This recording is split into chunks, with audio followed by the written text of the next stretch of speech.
A Vânia é minha madrinha de ordenação. Está aqui no livro.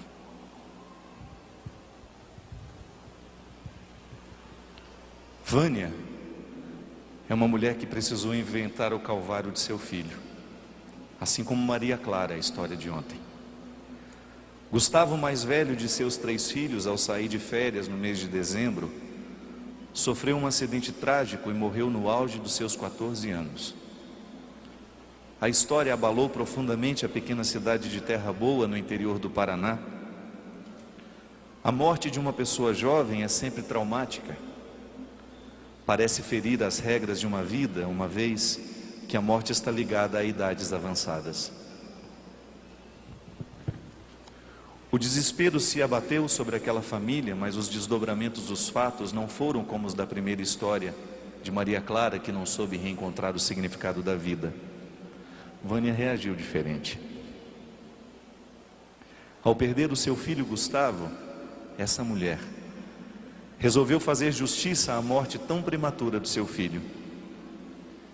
Ivan Karamazov, personagem de Dostoiévski, diz que a morte de uma criança lhe dá ganas de devolver ao universo seu bilhete de entrada, mas ele não o faz.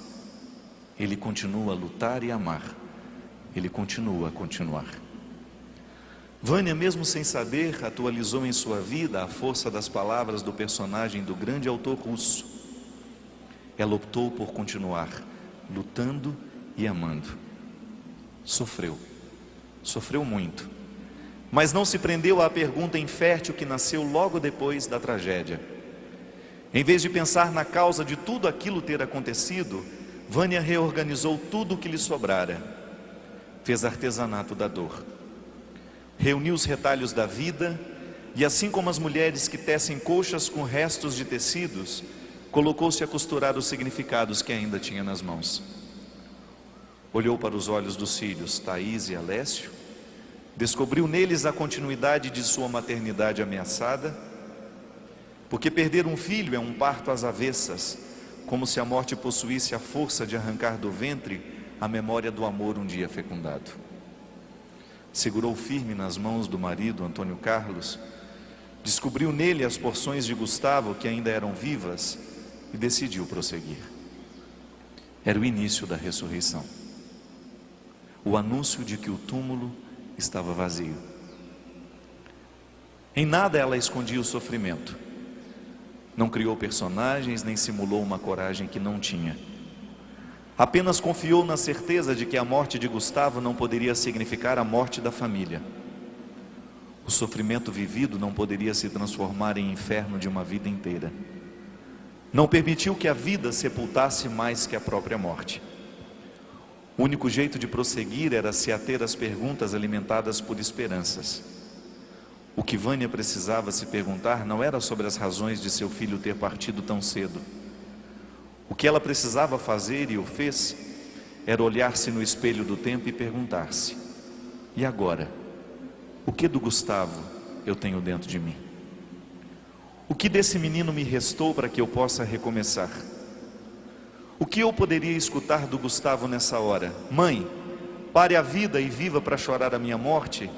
Ou, mãe, cuida dos meus irmãos, do meu pai e dos que você ama por mim.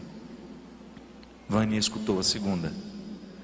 Encarou a dor como motivo e não como pergunta. Projetou o seu processo de reconstrução e se colocou na luta. Alguns anos depois do acontecimento, numa boa madrugada de conversas, eu disse: foi muito duro perder o Gustavo, não foi? E ela me respondeu: sem dúvida, foi muito duro, mas foi também muito especial. Eu a olhei assustada e ela continuou: ao experimentar a dor de perder meu filho, pude chegar a alguns lugares da minha alma a que nenhuma alegria havia me levado. Ao ter que sepultar o meu filho, eu tive que descobrir coisas que estavam escondidas dentro de mim, que eu jamais sabia possuir. Descobri uma força que estava resguardada e que só aquela dor poderia ter revelado.